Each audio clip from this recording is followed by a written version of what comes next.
Welcome to the Volunteer Youth Worker Podcast. Youth ministries rise and fall on the volunteers, so we are here to encourage and equip you. Join the conversation as we tackle the practical questions you are asking so you can help the next generation know Jesus. All right, everybody, welcome back. We've got another conversation with a wonderful youth worker, Kara Allison. Kara, I'm so thrilled that you're tackling this big question for us. But before we get into it today, why don't you fill everybody in? Who are you? Where are you from? Where are you at? And tell us about your youth ministry. Totally. Well, yeah, my name is Kara. Thanks for having me on the podcast today. My title is Youth Associate. I lead a youth group, run a youth group, lead a youth ministry. It's like a youth pastor role, right? Essentially, yep. Different titles, different places. Yeah, that's There's fine. so many different titles out there. Yeah. So I work with students in grade 6 to 12 at Village Church in Langley, British Columbia. I've been here, I just hit 3 years, which is kind of crazy, at this church. And before that, I was at a church in Winnipeg, my homeland. So I've been just Winnipeg working with is your students homeland. for a while. And of all the people I know from Manitoba, I would say you, and then I also know your sister who's in ministry, care so deeply and are champions for the Winnipeg world. Absolutely. We're passionate about it. Yeah. Which I appreciate because I feel like sometimes people give Winnipeg a bad rap. Yeah. But we love it. It's a good place. It's a wonderful place. Okay. Jeremy, I have a question for you before we get started. I've been asking my volunteers this week. I don't know if you're allowed to ask me the questions. I thought okay, but you go ahead. Okay. I'm going to try this. Okay. Okay. If you, as an adult, could put yourself in an activity that children do, but you're doing it as an adult. So I think like swimming lessons or like figure skating class or like pottery. What would you, as an adult, sign up for? This is a wonderful icebreaker question. I'm wondering, is there a teaching moment behind this? Because you're going to reveal something. I would say skating lessons. Oh. No, because this is my like from my upbringing, it's seared in my mind this moment. My mom put me in skating lessons for the first time, but put me in older ones. And so I was like so slow. It was really embarrassing. I got so much shame from it as a 6-year-old. And I went home crying after the second lesson, and I've never learned how to skate. No. And you revealed all of that in the first moments of this podcast with that question. This was supposed to be lighthearted. Okay, we'll carry on. But that's what I would think of. I don't know. That's a great question, though. What do people normally say? All kinds of things. Yeah, someone said like break dancing. I've had like interesting. Some diving. Reveals like, where do you want to be? You know, what do you want to learn if you got a chance to learn? Yeah. And we put like kids do all these things. I'm like, why can't adults? You know? We can. So it makes me think. So my daughter is 4 and she's in dance class, and the dance studio also has an adult hip hop class that my wife goes to. I love it. And it is full of middle-aged, late 30-year-old moms looking to get out and just dance their hearts out. Oh my gosh. Yeah. It's hilarious. And they go to the dance recital too, and they do the number on the stage. I love it. So I think it's possible is the bottom line. What sparked that as a question? This is very far off our topic. I just was really curious. Yeah. And it's so interesting. It shows what people care about or want to care about. It's just random. That is a very random one. And maybe a change to our podcast rhythms where we're going to be more personal instead of just going to the business of the work of ministry. But that's all that I know. So, Kara, I'm going to shift us over to talking about how do you get more people to care about teenagers. I think, this is now me reading into the situation, the fact that you are intriguing enough about those kinds of things makes me interested. I'm like, I all of a sudden care more about even what you're caring about because of the way that you asked that question. So you're obviously good at this. Why don't you fill people in about your context? Because when you started, although you have an established church that you're part of, you've seen a lot of change over the last 3 years in helping more people care about ministry to the next generation. Can you just kind of describe that for people so they understand the changes you've seen over your ministry career in the last 3 years? Oh, totally. Well, when I came to this church that I'm at right now, we were still at the end of this COVID season, so church wasn't happening again, and came in, a lot of the youth workers were just so burnt out. And I totally get it. That was an exhausting season. And so basically, as soon as I showed up, a whole bunch of them were like, this has been great. Bye. It's so nice to meet you. I'll never see you again. Like, have a great time. And I'm like, oh my goodness, what do we do now? Right? Because now you're supposed to lead this youth group, and yet you have hardly any volunteers. I think we maybe had around 8. and just Yeah. going, okay, we want to reach students, but the way we reach students is, I can only connect with, say, 10 students at a deep level. And so I'm capped out pretty quickly. Like, I can't have a youth group that has hundreds of kids. We don't have hundreds of kids, but like, it's just not possible with one person. So you need then more volunteers. And so it was going, okay, who can I get to like come and help me with this? Who's a high quality person who then can speak truth into the life of a teenage kid and journey with them in ways that I can't. And even like, what gifts do they have that I don't have? Like, we have so many different skill sets on our team now. And I'm so grateful for it, because I am not the hype person at all times of the day. And I am not the person who's an engineer and loves to talk about science and like all these different things. So we need team. And so I came in, didn't know a lot of people. And actually, the funny thing is, Jeremy, so I'm getting married in the fall, and people always say, like, how did you meet your fiance? And the short answer is, oh, it was a young adults event. Well, the long answer is I had come here and I was trying to find volunteers. And so I said, where do all the young adults hang out? And because church still wasn't happening with COVID. And they said, well, young adults, they all get together and play beach volleyball on Wednesday nights. So I thought, this is perfect. I'm going to show up and I'm going to start working hard at recruiting. Like, everyone I can talk to, I'm going to mention youth. I'm going to talk about how they should join us. And like, that's going to be who I am. I'm like, I'm just going to own it. It'll be fine. And so showed up and started, I was like, I'm going to go every week all summer, and started just working the crowd of like, hey, I'm Kara, I do youth, we'd love for you to join us. Hey, I'm Kara, I do youth, love for you to join us. And that was my, like, I was on tunnel vision. And then sure enough, my fiance was there, and I tried to recruit him. That didn't work. And then he had other ideas and started dating for a while after that. But I did That's awesome. some fantastic youth leaders that summer, and they're still part of our ministry now. So it's a lot of fun. So there's so many benefits. That was so wonderful. Okay, so what I love about even just that, the way that you said all of those things, because you said so much and it's so insightful, the fact that you are vocationally, like, this is your job, so you're full-time, working in the church. You've got a team when you start of 8 people. Some people would hear that number, and certainly, obviously, like in the context of our country of Canada, there's like eight is a pretty good number of volunteers in a ministry. But for your ministry to have you as a paid staff, you would say, hey, in light of the fact that there's 8, I think our capacity is that much higher because I'm a full-time person. I think for a lot of people, they would have just said, oh, 8 seems like a reasonable number. Let's kind of see what happens here. What sparked the dream or the vision for something that impacted more teenagers or impacted them deeper? Yeah, I think I just started going, like, I want as many people as possible to be part of this, because who knows, like, how God can use different people. And I think in my head, I was like, if we could get to the point where there's, at least 1, if not 2 leaders assigned per gender and per grade, like, that would be my ideal. Like, so that there's at each grade, there is someone who is specifically assigned to them, who's going to be looking out for them, who wants a relationship with them. And so that was the dream. We're still not totally there. I'm still recruiting more, but like, that was like, if that's the goal, we got to start getting a few more here to get up to that number. Okay, so yeah, tell us what has happened. So you started off with 8 volunteers, lots of people had left. And so what does the team look like 3 years down the line? Yeah, now we have about 30 volunteers, 20 who serve with us midweek, and then about 10 who serve with us on Sunday mornings.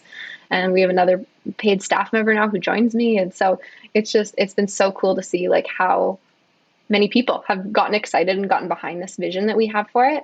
And then to see the students who come, see the leaders whose lives are also being changed by having to speak the gospel into the lives of students each week. Like, it's been such an honor and a privilege. Yeah, and although this isn't, we're going to spend a ton of our time, we're going to get to the how. How do you get more people to care about teenagers? How do you grow the kind of impact? But I guess maybe just, because you said it briefly there, but maybe just give a vision for some leaders. Because again, we got volunteers that are listening. We got people that feel like, oh, that's a lot of work to try to like add more people to the team. And like, this sounds like you had to go every week to go, I'm already married, so I'm not looking for a spouse. So there's no other, like if I'm going to play volleyball every week just to recruit a few volunteers, do you know what I mean? Like, why is it important, do you think, for more people to care about teenagers and their faith in particular? Totally. I just think that the future of our church is in these kids. And we say our motto at youth is to see people. And we talk about that often with our volunteers of like to see, it's longer than that. Like we want to see people transformed into fully devoted followers of Jesus. But if we just think about that first part, to see people, like I go, each of these kids has a name and a story. And even if they've grown up in the church, like a lot of them are still wrestling with huge things. They've walked through different things. They're carrying different things. Like for me, it's about the one. I don't know. And so it's just like each of these kids needs to know the gospel, and they need someone in their life who's in their corner and rooting for them and going like, I so believe in you and believe that God's put gifts in you and talents in you. And so it's about having eyes then for the individual that's right before us. And that can be when it's a child, that can be when that is a youth. And I just think it's so important. It's a ministry focus, right? And a way of viewing life. Yeah. Oh, I love that. And to be honest, as you think about that, so often at our events when we host these conferences and people talk about, their ministry, that heart for the one, is in most of us. I mean, the fact that, people are listening right now to a podcast about youth ministry and volunteering in youth ministry, it likely means a lot to you. But the stumbling block for so many of us is that when we look up, we don't just see one, we see a sea of like 18 or 20 kids that we're responsible for, and it's just us. And so we realize, oh, this is beyond our capacity to actually do good, deep work ministry. And so in light of that, what would it mean for us to have more people? And that's the practical nature of these kinds of things. It's like, yeah, absolutely, we care about the one, but that because of that, it's important for us to broaden our team. So how did you, or what are some ideas that you have, maybe you can suggest to, again, ministries that are large, ministries that are smaller, how did you guys see more people, join the team, or people care about teenagers in your organization? What does that look like for you? Yeah, I think the benefit sometimes of coming in new to a space is that you can kind of have no shame in asking everyone and anyone to just like come in and join you because you don't know the history or the context maybe. So that was step one for me. But then I found a point after probably about a year in it, like I had asked everyone I had met. I had gotten a lot of no's. I'd gotten some yeses, but then it was like, okay, I need to think beyond just now who I know. I got to go a little bit bigger. And so then the thing was, how do I get to that like next layer of finding the people to invite into what God's doing? And so I literally just said to my volunteers, I said, like, if I could clone you and have two of you, that would be my dream. Like, if we can just have two of you, perfect. And so we can't do that. But I did say, like, who do you know who's like you? Like, I want to know who they are. I want to meet them. I want to get connected with them. Like, I want their name, phone number, information, all of it. And so they started sending me different names and information about people. And then I would take it, the next step to contact them, reach out, set up a meeting with them, all these different things. So that was one of them. And then with that, we did a +1 night for our students where they're all invited to, bring a friend and someone maybe who knows Jesus, maybe someone who doesn't. And so I did the same with our volunteers. I said, okay, at +1 night, I want you to bring someone. It could be your spouse. It could be a friend. Like, I think the one rule I said was they need to be a Christian, a follower of Jesus. And we had them, of course, you want to be mindful of plan to protect. And we had different ways of putting them in spaces. So they were never in a position of trust with students. But it was just all these leaders then who brought in people who maybe were interested and did like a trial night of being a youth leader. And so we got several leaders from that who were like, yeah, okay, this is awesome. Like, I love what you are doing and I want to get behind it and get involved. So that was another really practical one. Yeah. Okay. So what I like about that is it's still relational. It's just tapping into the relational networks of other people. So, for any of us, as a youth worker, you think, oh, like we usually ask the same people over and over again to do volunteering in our organizations. And so to try to ask the one step further, hey, who else do you know? Are there anybody else? Just that broadening, I think is so smart. How did you make sure that it was, well, I guess you kind of asked, like in terms of that you're getting the right kinds of people. Do you know anybody that's like you? But how else do you make sure that you get the right kinds of people? Because you're not just asking for warm bodies. Like, hey, we actually need people with a particular set of skills or willingness to learn. And obviously they have to have faith of some kind. They need to be safe people. So how do you kind of guard for that culture as your team expands? Totally. I think the best people you can recruit often are your like grade 12 students who are going into university. Because they're the ones who have lived and breathed your culture for a little bit, right? For however long they've been a student. So if you can then too, like looking out, but also like you're creating a culture within your youth group, and then that culture is growing up with these students. So if they can then get to a point where they have the time or the capacity or the energy to then give back to the next group of, the younger kids coming up, that's a huge way to just be intentional about your culture and make sure that it's in a place where you want it to be. I like that. I'm also super nervous by that. I get nervous as I get older because I'm like, grade 12, 18, 19-year-olds, they're wonderful, but we also want to have some older people that, bring some expertise. And so have you ever experienced it where you bring on like a parent or, somebody that's in their, maybe later 30s or 40s, and then you realize, oh, they've got a mindset about ministry that maybe is different than ours? Like, how do you make sure that when they care about teenagers, they also care about the ministry ideas that you guys have been thinking about, that culture? Totally. Yeah.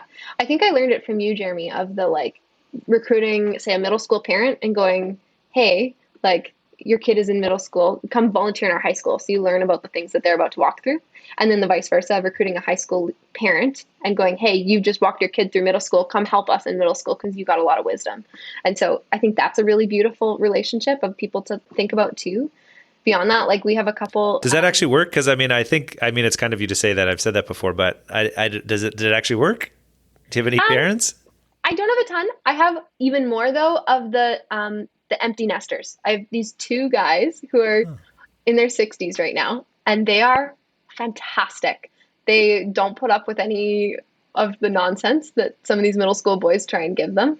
And they're so in it for the right reasons. They're like, these kids need to know the Bible. They need to know Jesus. Like, these games are great, but like they just want to like get to it. And so we've had a lot of fun. Their names are Chuck and Dave. And Chuck and Dave they're all stars. I'm so grateful for them. So that's fun.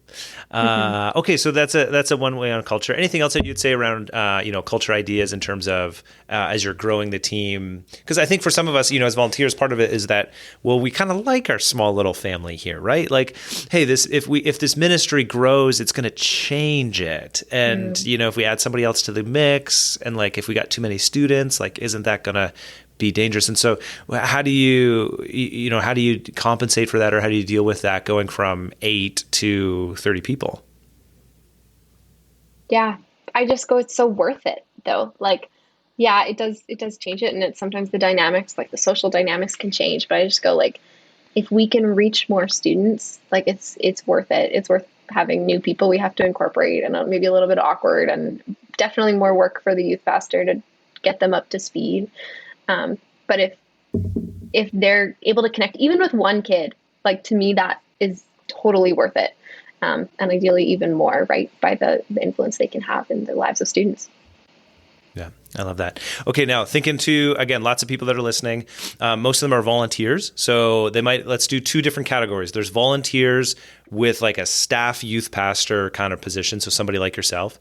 And so that was that's a category. And then a second category is maybe a group of volunteers, and it is a smaller team. It's a smaller church, smaller setting.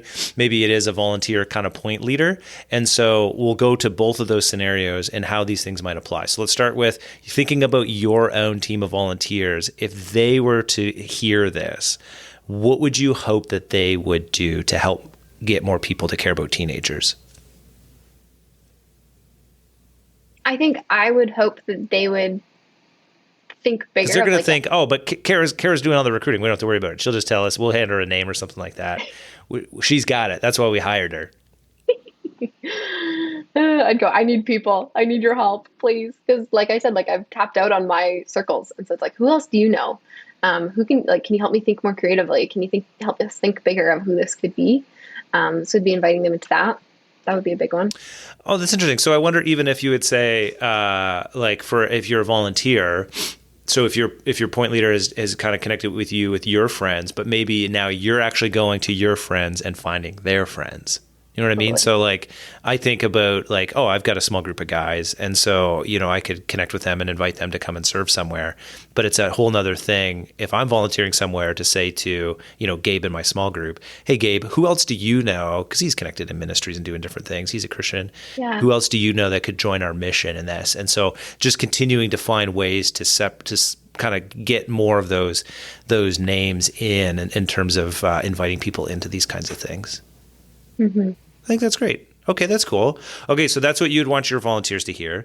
Now, think back to another setting that maybe doesn't have a great system. They don't have a youth pastor. They don't have a point leader. There's a lot of, again, small ministries. Maybe it's like 2 or 3. They're like, yeah, it would be amazing to have another volunteer.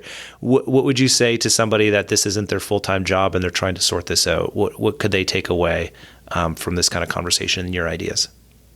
I would first just say thanks for the work that you're doing, because that is hard to balance, like, life, and then you do this as a volunteer. Like, I just honor you, and I'm so grateful for the work that you're doing in your context. So thank you. And then I guess I don't know that I have a lot of wisdom, but I do go like, I've seen God be so faithful in my life with like asking specifically for, like, taking the specific needs I have and going, God, would you bring someone? Would you show me how to disciple this kid? Would you show me what we do with this?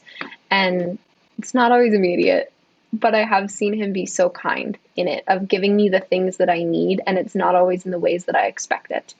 So I guess, I mean, I can't say that I should go to God, yes, for the volunteer youth worker. Also to my volunteers, please go to God too, and he'll meet you in your needs as well. I don't know. What would you add, Jeremy? Well, I think that's wise. I think it's actually really critical when we pray about something. So if you're saying to a volunteer, hey, you should pray about the discipleship of the kids that are in front of you. You should pray about the ministry and what God has invited you into. And part of that, obviously, is inviting the Spirit to do the Spirit's work in our midst. But sometimes that's changing our mindset and our eyesight even. And so I think for us as people, this is maybe a bit overstated, but like the vision and the hope that God has for the people in your ministry, for you, for the teenagers in your community, it's massive. It's huge. It's way beyond the scope of anything we could possibly imagine, because he's willing to die for every single one of those teenagers that go to the high school down the road.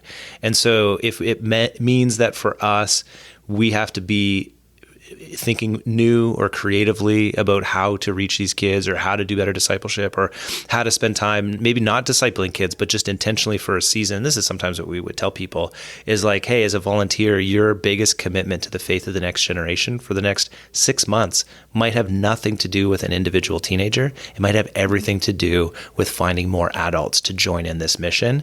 And that's going to be okay. And it could actually be worth canceling even youth group for a season, so that every ounce of your energy goes into, hey, we're going to build an army of people who care so much about the faith of the next generation. So that's just where, maybe that's it, but maybe the Lord will reveal something different. The great thing is that the Spirit can actually lead and guide that work, and you don't have to just listen to two yahoos on a podcast for the exact answer for what your situation is in northern Manitoba or in southern Ontario or wherever you're at.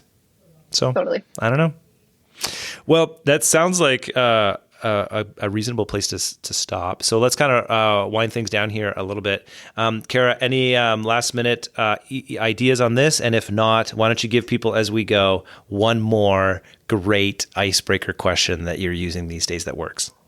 I think the last thing I would add is just like, as you think of, as a volunteer, as you think of your youth group, like, and then the culture within it, like, nothing makes your youth pastor's heart like flutter a little bit more than like when you take time to connect with other youth leaders outside of youth. Like, if you do that, like, hey, let's go for coffee, or like, hey, love to connect with you. Like, that just makes youth pastors happy, because then we go, they like each other. Or maybe you don't even like them, and that's okay. You pretend to like them. You pretend to like them, yeah. You care about them. So, and I think that just goes back into making it a great place to be, and a place that people feel seen and loved and want to be part of, and draws people into community. So that's my last tidbit. Other icebreaker question: if you as a person were a sandwich, what sandwich would you be, and why? Do people even know types of sandwiches? Yeah. Do teenagers know types of sandwiches? Tuna, turkey. I feel like you had to grow up and have church events in the church basement with the old ladies creating sandwiches to know that there's even other options out there. Well, you can get the creative. Pink one. Peanut butter and jam. Yeah. Take your pick. Tasty but deadly for other people. Yeah, it depends on your context. Okay. Well, that's a great way to end it. And hey, if you're listening and you've got ideas on how to help more people care about teenagers, or if you got good icebreaker questions, we'd love to hear from you. I always put my info in the show notes. And certainly if there's any other questions around ministry that we can answer, we would love to do that. Let us know. But otherwise, thanks for your time, Kara. And we'll see everybody listening around these parts for the next conversation on the Volunteer Youth Worker Podcast.